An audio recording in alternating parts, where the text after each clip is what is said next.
Hello students, आज हम पढ़ेंगे लेसन नंबर 13 साउंड। साउंड आपको पता है आवाज़ को बोलते हैं ना, किसी भी तरह की कोई भी आवाज़ को हम साउंड कह देते हैं। क्या क्या पढ़ेंगे इस चैप्टर में हम? How sound is produce, sound produce होता कैसे है, ठीक है, क्या होता है साउंड और उसे हम बना कैसे सकते हैं, या फिर कहीं पे भी अगर साउंड बनता है तो कैसे बनता है। आगे साउंड प्रोड्यूस्ड बाय ह्यूमंस, फिर है प्रोपगेशन ऑफ साउंड। प्रोपगेशन मतलब ट्रैवल, कि ट्रैवल कैसे करता है साउंड आपका। How do we hear sound, हम कैसे सुन पाते हैं साउंड को, मतलब कोई भी आवाज़ कैसे सुन पाते हैं। कैरेक्टरिस्टिक्स ऑफ साउंड, कि क्या क्या ख़ास बात होती है इसमें। ऑडिबल एंड इनऑडिबल साउंड, के साउंड तो बहुत तरह के होते हैं, कई होते हैं ऐसे साउंड जिसको हम नहीं सुन पाते, हमसे ज़्यादा अच्छे कानों वाले जीव जंतु सुन लेते हैं, या फिर ऐसे कुछ इक्विपमेंट्स हैं कि उन साउंड को सुन लेते हैं, और कुछ हैं जिनको हम सुन पाते हैं, ठीक है। जैसे कि मैं बात कर पा रहा हूँ तो वो साउंड है कि जो आप सुन सकते हैं, ठीक है, ये हो गया Audible sound. Noise and it's measurement, noise क्या होती है, मतलब कि शोर शराबा वो, और उसे हम नापते कैसे हैं, कंट्रोलिंग नॉइज पोल्यूशन, के बहुत ज़्यादा शोर शराबे को हम कंट्रोल कैसे करें। क्या बोल रहे हैं, sounds are all around us, आवाज़ तो हमारे हर तरफ है। We wake up with the sound of alarm clock, we hear the footsteps when we walk, we listen to the songs and communicate each other with the help of sound of our voice। ये सारी बातें आपको समझाने की ज़रूरत नहीं, आप सबको ऑलरेडी पता होगा कि हम जो है आवाज़ सुनते हैं बहुत तरह के, अलार्म क्लॉक्स की, अपने पैरों की, और आपस में बात कर रहे हैं तो वो भी साउंड ही है। आगे बहुत सारी चीज़ें भाई साउंड की, वो सारी चीज़ें हम देखने वाले हैं। क्या लिख रखा है यहाँ पे, अच्छा देखिए यहाँ पे कुछ फ़ोटोज़ दे रखे हैं, हम बात कर रहे हैं साउंड का एग्जांपल, गाने सुन रहे हैं साउंड का एग्जांपल, और ये वायलिन बजा रहा है, ये भी एक साउंड का एग्जांपल है, प्रोड्यूस कर रहा है साउंड। तो sound is a form of energy. अच्छा, एनर्जी क्या चीज़ होती है, ऊर्जा को बोलता है एनर्जी, है ना। कोई भी चीज़ कहीं पर अगर मतलब कोई भी काम कहीं पर हो रहा है ना, तो किसी न किसी एनर्जी की वजह से हो रहा है वो काम कहीं पर भी। तो एनर्जी को आप जो है समझ सकते हैं कि कोई भी काम करने की एबिलिटी को आप जो है ना, स्टोर्ड एबिलिटी, स्टोर हुई वो एबिलिटी, तो उसको हम बोल सकते हैं एनर्जी, ठीक है। और एनर्जी के बहुत सारे फॉर्म्स होते हैं, जैसे साउंड एनर्जी है, हीट एनर्जी है, इलेक्ट्रोमैग्नेटिक एनर्जी है जैसे कि लाइट वगैरह, और वैसे ही आपकी जो है मतलब कई सारे तरह के फॉर्म्स होते हैं एनर्जी के, ठीक है। हायर क्लास में आप जब जाएंगे ना तो कई सारे फॉर्म्स पढ़ने वाले हैं आप एनर्जी के, तो साउंड भी उसी में से एक है। क्या होता है यहाँ पे, that produces this sensation, sensation मतलब हमारे सेंस में आता है वो चीज़, हमारे जो है ना हेयरिंग एबिलिटी है वो एक तरह की, जो कि उसे डिटेक्ट कर लेती है, जो सेंस कर लेती है, जैसे हमारे कान डिटेक्ट कर लेते हैं साउंड को। Of hearing in our ears, to communicate through sound there is a need of following 3 factors, 3 चीज़ें चाहिए साउंड प्रोड्यूस करने के लिए, ऐसा कि हमारे कानों तक वो पहुंच सके। क्या है, there should be some source which can produce sound, कहीं से आवाज़ पैदा होनी चाहिए, जाहिर सी बात है, तभी तो आप कुछ सुन पाएंगे ना। There should be a medium through which sound waves can travel, कि एक मीडियम होना चाहिए इधर से इधर कान तक आने के लिए साउंड को। मान ली कि बीच में आपने एक डोर लगा दिया, ग्लास डोर, या फिर एक जो है रबर की डोर लगा दिया आपने, कि जिससे साउंड पार ही ना हो पाए, तो आप कुछ नहीं सुन पाएंगे, दूसरी तरफ वो बजाता रहेगा जो भी उसको बजाना है, ठीक है। जैसे कि air is a medium through which sound can be transmitted, air में साउंड आसानी से ट्रैवल कर जाता है, स्पेस में नहीं कर पाता, वैक्यूम में। और भी बहुत सारे ऐसे मीडियम है जिसमें साउंड ट्रैवल नहीं कर पाता, जैसे कि समुद्र के अंदर, पानी के अंदर साउंड जो है बहुत मुश्किल से ट्रैवल कर पाता है, ठीक है। मतलब कि कोई बोलने की कोशिश करेगा, कोई बड़े से बड़ा साउंड भी प्रोड्यूस होगा उसके अंदर, समुद्र के अंदर या फिर पानी के अंदर, तो उसकी आवाज़ बहुत कम आएगी दूर तक, या फिर ना के बराबर आएगी ही नहीं, ठीक है। आगे बोल रहे हैं there should be a sensor that is ear, बोल रहे हैं कि कोई एक चीज़ होनी चाहिए जो साउंड को समझ पाए, सुन पाए, हेयर कर पाए, सेंस कर पाए, ठीक है। जैसे कि हमारे पास एक इंस्ट्रूमेंट है जिसको हम बोलते हैं ईयर, हमारे कान, एक सेंसेबल डिवाइस है वो, सेंसरिंग डिवाइस है वो, ठीक है। तो एक सेंसर होना चाहिए, that is year, which can identify the sound and D code the meaning of the sound. D code का मतलब कि समझना, जो भी साउंड है उसका मीनिंग क्या है भाई, वो आ कहाँ से रही आवाज़, क्या मतलब है उस साउंड का। Being produced by the source, मतलब क्या, मतलब कि अगर मैं जैसे कोई बात बोल रहा हूँ तो एक तरह की साउंड है ना, आप समझ पा रहे हो कि मैं बोल क्या रहा हूँ। वैसे अगर कोई जो है प्लेट बजाएगा तो वो एक साउंड होगी, वो भी आप समझ पाओगे, डिकोड करोगे कि बच क्या रहा होगा, आप ये अंदाज़ा लगाओगे कि ज़रूर प्लेट बजा रहा है, ठीक है। तो डिकोड करना, उसे समझने की कोशिश करना है, तीनों क्राइटेरिया होंगे तो आप कम्युनिकेट कर सकते हैं साउंड के थ्रू। आगे क्या बोल रहे हैं, कह रहे कि एक रबर बैंड ले लिए, उसे ज़रा स्ट्रेच करिए, उसे जो है थोड़ा सा हिलाइए रबर बैंड को, टेंग टेंग आवाज़ आएगी है ना स्ट्रिंग्स की तरह, तो साउंड प्रोड्यूस कर लिया आपने। किसी भी चीज़ को बहुत ज़्यादा वाइब्रेट कराते हैं ना आप, तो साउंड पैदा करता ही है। ठीक है, आगे बोल रहे हैं कि अच्छा वहाँ पे प्रोड्यूस नहीं कर पाएगा वो, क्या कहते हैं, साउंड स्पेस के अंदर। ठीक है, आगे बोल रहे हैं objects make sound when they move, beaten a drum vibrates the air. बोल रहे हैं कि आप मान लीजिए कोई ड्रम है, उसे मारेंगे ना तो वो वाइब्रेट करता है तो एयर के जो मॉलिक्यूल्स हैं भी वो वाइब्रेट करता है। वो वाइब्रेट होता है तो वो होते तो आपके कानों तक एयर पहुंचती है और आपके कानों के पर्दों को भी वाइब्रेट करता है। उस वाइब्रेशन को जो है ना आपका दिमाग समझ लेता है और बोलता है अच्छा साउंड आया हमारे पास। ठीक है, इज कॉल्ड अ वेव। ठीक है, the moving air is called a wave. इसको वेव बोलते हैं, साउंड वेव बोल देते हैं इसको, स्पेशली जो ट्रैवल करता होता है ना साउंड उसको। You hear the sound when waves enter your ear and are then interrupted by the brain as sound. Interpreted मतलब समझना। ठीक है, या फिर कहें तो पढ़ना किसी चीज़ को, मतलब कि जैसे इंटरप्रेट करना, ये समझिए कि किसी और लैंग्वेज की चीज़ को किसी और लैंग्वेज में कन्वर्ट करके समझ लेना उस चीज़ को कि क्या कह रहे हैं। ठीक है, जैसे कि आप सामने से कोई चाइनीज़ में बात कर रहा है, आपने उसे इंग्लिश में हिंदी में कन्वर्ट कर लिया, तो इंटरप्रेट करा आपने उसको समझने के लिए। जो आप चेंज कर लेते हैं ना किसी चीज़ को किसी और लैंग्वेज में, तो उसको बोलते हैं इंटरप्रिटेशन। ठीक है, वैसे ही साउंड, इसका मतलब खाली लैंग्वेजेस को चेंज करना नहीं है, इसका मतलब ये भी है कि मतलब साउंड पैदा हुआ सामने से, उस साउंड के अंदर कोई मीनिंग छुपी है, उसे इंटरप्रेट करना, समझना। ठीक है, ये भी मतलब होता है इंटरप्रिटेशन का। आगे बोल रहे हैं when an object vibrates the air particles around it are forced to move. For example when you clang a bell, the vibration of these objects move the air particles surrounding them। हम पढ़ चुके इसके बारे में already कि क्या करते हैं अपने आसपास के कोई भी वाइब्रेटिंग ऑब्जेक्ट आसपास की हवा को हिला देता है।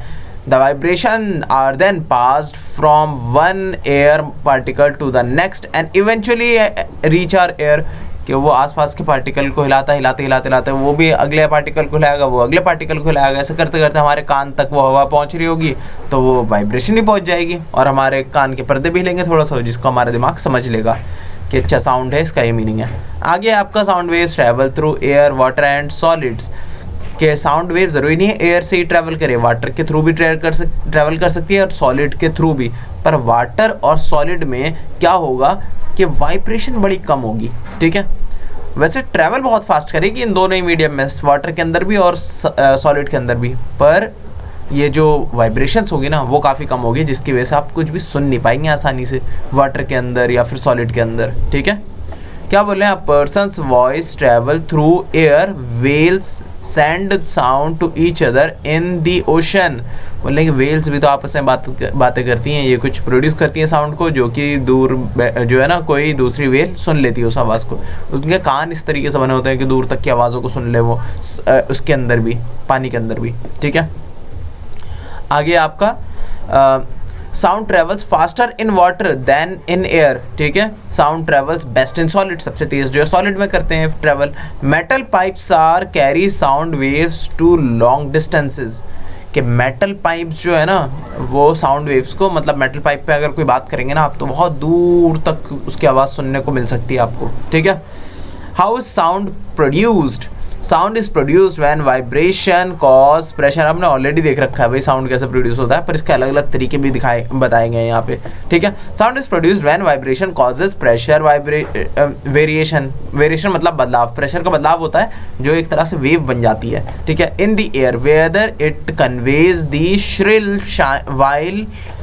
Shrill whine of a jet engine और the soft melodies of a crooner. बोल रहे हैं कि चाहे कैसा भी साउंड क्यों ना हो, चाहे जेट इंजन के चलने का बहुत तेज़ आवाज़ हो, या फिर एक जो है कोई इंसान जो है कोई इंस्ट्रूमेंट बजा रहा हो बहुत अच्छे साउंड की, या कोई गा रहा हो, सारे ही साउंड क्या करते हैं, प्रेशर का वेरिएट कर देते हैं, मतलब कि आसपास के मॉलिक्यूल्स को हिला देते हैं वो अपने। ठीक है, any sound wave has its source in a vibrating object. Musical instruments produce sound in a variety of ways. The sound of a clarinet is produced by a vibrating reed. The sound of a drum by the vibration of the taut drum head. The sound of a piano by vibrating strings. बोल रहे हैं कि अलग अलग तरह के instruments हैं, अलग अलग तरह की चीज़ों को वाइब्रेट करते हैं वो, ठीक है, इसीलिए वो इंस्ट्रूमेंट्स कहलाते हैं। ऐसे वाइब्रेट करते हैं कि उससे खास तरह की साउंड निकले, बस ये बोल रहे हैं, ठीक है। आगे बोल रहे हैं यहाँ पे, hence when an object vibrates it pushes the air near its surface thereby producing compression. के जो भी चीज़ वाइब्रेट करती है ना, वो आसपास की हवा को थोड़ा सा कंप्रेस कर देती है, थोड़ा सा दबा देती है, तो फिर वो दबावपन जो है ना आगे वाले को भी पुश करता है एयर को, तो उसे भी थोड़ा सा दबा देता है वो, फिर वो आगे के मॉलिक्यूल्स को दबा देता है, फिर ऐसे ही वो जो है ना ट्रैवल करते हुए आगे चले आता है। समझिए कि जो है ना यहाँ पर कोई एक डिवाइस है, ठीक है, वो ड्रम है, ड्रम के ऊपर हमने मारा, हाथ मारा बहुत तेज़, तो क्या करेगा, आसपास की हवा को ना वो थोड़ा सा ना कंप्रेस कर देगा। ये कंप्रेस होगा तो आगे फैलेगा, आगे फैलने की कोशिश करेगा तो आगे वाली हवा को थोड़ा सा दबा देगा और कुछ नॉर्मल हो जाएगा, फिर ये वाली हवा भी आगे वाली हवा को थोड़ा सा दबा देगी, फिर ये ऐसी दबाव जो है ना उसका कंप्रेशन आगे तक बढ़ता जाएगा। ये एक तरह की वाइब्रेशन है जो आगे बढ़ रही है, एक तरह की वाइब्रेशन, ठीक है। इसको आप वेव भी बोल सकते हैं कि ये वेव है पूरी, क्योंकि बहुत सारे हवा के मॉलिक्यूल्स हैं ना एक वेव की तरह ट्रैवल करते हुए जा रहे हैं आगे। तो ऐसी साउंड आपकी प्रोपेगेट करती है, कहें तो ट्रैवल करती है। इसमें अलग से भी एक चीज़ लिख रखी है कि बड़ा मुश्किल है उन चीज़ों की आवाज़ को सुनना जो कि बहुत ही छोटे ऑब्जेक्ट से पैदा करे गए हों। मान लिए कि एक पिन है, छोटी सी एक सुई है, उससे प्रोड्यूस करी हुई साउंड है, वो सुनना बड़ा मुश्किल है आपके लिए, क्योंकि बहुत छोटी सी वाइब्रेशन पैदा कर रही है वो। और कोई बहुत बड़ा ऑब्जेक्ट है, वो भी थोड़ा सा वाइब्रेट कर रहा है, तो उसकी भी साउंड को सुनना बड़ा मुश्किल है, ठीक है, वो भी आपके कान नहीं सुन पाएंगे। तो बड़ा ऑब्जेक्ट जैसे कि मान लीजिए एक जो है बड़े ऑब्जेक्ट का एग्जांपल क्या ले सकते हैं आप, जैसे कि आप जो है अभी मेरे दिमाग में आया बहुत अच्छा एग्जांपल, दरवाज़ा है कोई बड़ा सा, ठीक है, उसके बीच में आप या फिर कोने में कहीं पे एक हाथ मारेंगे ना ज़ोर से, तो वाइब्रेट करेगा, दूसरा वाले शोर पे वाइब्रेट करेगा, पर उस वाइब्रेशन की आवाज़ आप नहीं सुन पाएंगे, क्योंकि बहुत बड़ा ऑब्जेक्ट है। वो जो वाइब्रेशन छोड़ रहा है ना हवा में, वो बहुत सारी हवा को धकेल रहा है, थोड़ा थोड़ा सा, बहुत ज़्यादा, मतलब जो उसका टाइम पीरियड है वो हवा को धकेलने का बहुत कम है, मतलब वो टाइम पीरियड बहुत ज़्यादा है उसका, मतलब कि हवा को धकेल तो रहा है वो बहुत अच्छी स्पीड से धकेल रहा है, हर चीज़ से धकेल रहा है, पर एक बार जो ऑक्सीडेट कर रहा है ना, आगे पीछे वाइब्रेट कर रहा है, वो स्लो है काफ़ी उसका, इसकी वजह से आपको उसकी आवाज़ नहीं सुनाई देने वाली, ठीक है। तो ये सारे इनऑडिबल साउंड होते हैं। देखिए यहाँ पर एक बहुत अच्छा फोटो दे रखी है कि क्या बोल रखा है कि जैसे कि ये कोई इंस्ट्रूमेंट है, ठीक है, एक बेल है मान लीजिए, वो बजा ना, तो क्या हुआ, ये जो पार्ट देख रहे हैं थोड़े से गहरे गहरे से, तो ये क्या है, कंप्रेशन से यहाँ पे हवा के मॉलिक्यूल्स दब गए हैं थोड़े से, मतलब यहाँ पे दबा था सबसे पहले, फिर वो आगे जाता हुआ ट्रैवल करते हुए चलेगा, जितने भी कंप्रेशन देख रहे हैं आप। तो और बीच में होता है वो जो खुला हुआ हो जाता है, स्पेस थोड़ा ज़्यादा ही खुल जाता है, जिसको हम बोल देते हैं रिफ्रैक्शंस, रेरफैक्शंस। हाँ, तो रेरफैक्शंस होते हैं ये जो खुली हुई जगहें होती हैं, मॉलिक्यूल्स थोड़ा ज़्यादा ही दूर चले गए नॉर्मल से भी, फिर ये आगे पीछे करते हैं, ये जो है थोड़ा सा कंप्रेशन हो जाती है, फिर रेरफैक्शंस हो जाती है, और कंप्रेशन रेरफैक्शंस ऐसे ही होते होते जो है ना ट्रैवल करते रहता है साउंड आगे। इसको आप और अच्छे से जो है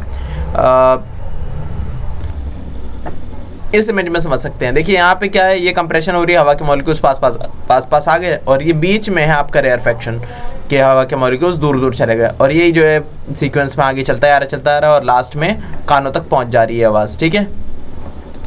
तो आप यहाँ पे देख सकते हैं इसमें कान तक पहुँच गई है आवाज़। मैं इस वाले की बात कर रहा हूँ, इस कान की है ना, कभी आप साइड का ये देख रहे हो इमेज, ठीक है, यहाँ कान तक आपकी आवाज़ पहुँच जाएगी। तो ये बता दिया आप इन्होंने, ठीक है, compressions and rarefactions, this sets up a wave, ये इसी चीज़ को हम वेव बोल देते हैं। When this wave reaches the air it presses the air drum which begin to vibrate and thus produces the sensation of hearing, ठीक है, जो मैं आपको ऑलरेडी बता चुका हूँ। आगे बोला, do you no a device which is made of metal and look like a fork is known as tuning fork। इस चीज़ को हम tuning fork बोल देते हैं, ये जो है, ठीक है, जो यहाँ पे था, जो प्रोड्यूस कर रहा था साउंड को। It is used for systemic study of sound in laboratory, इससे साउंड को समझने में हेल्प मिलती है। आगे बोल रहे हैं, do you know the sound of exploding in spaceships you can hear in the movies are all fake, in real life an explosion in space would make no sound at all. कि कई सारी space movies होती है ना कि फट गया satellites वगैरह या कोई जो है स्पेस के अंदर स्पेस क्राफ्ट, तो बड़ी तेज़ आवाज़ हुई, धमाका हुआ।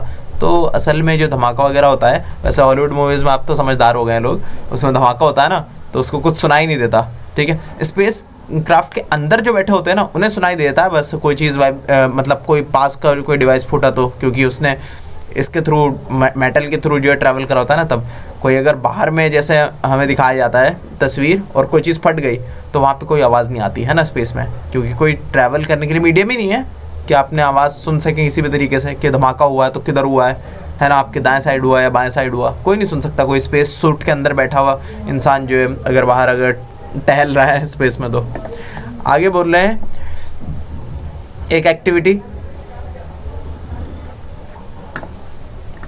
क्या बोल रहे हैं यहाँ पे कि एक जो है ना एक एक्टिविटी दे रखी है, बोल रखा है कि एक जो है ना एक बॉल लीजिए, बहुत ही हल्का बॉल होना चाहिए वो, ठीक है, उस टेनिस का बॉल है, तो उसे आप जो लटका लिए धागे से और बिल्कुल भी हिल ना रहा हो, वहाँ पे ट्यूनिंग फॉर्क ले आइए, थोड़ा बचता हुआ उसे ना टन ऐसे करते हुए ले आइए पास में, बिल्कुल इसे टच कराएंगे ऐसे इस बॉल से बॉल जो है थोड़ा सा भाग जाएगी दूर।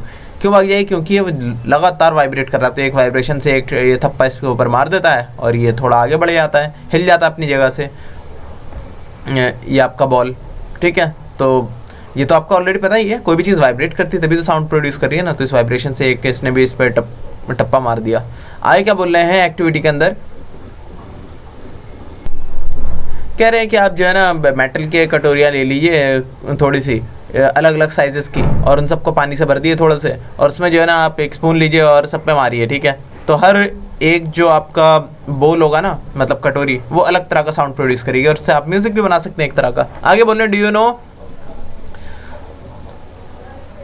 द बजिंग साउंड, बज की आवाज आती है ना बी से, of a bee is caused by the vibration of its wings, उसके विंग्स जो है फड़फड़ाते हैं बहुत ही तेजी से, जिससे वो बज की आवाज आती है आपके कानों तक, बस यही कह रहे हैं। आगे बोल रहे हैं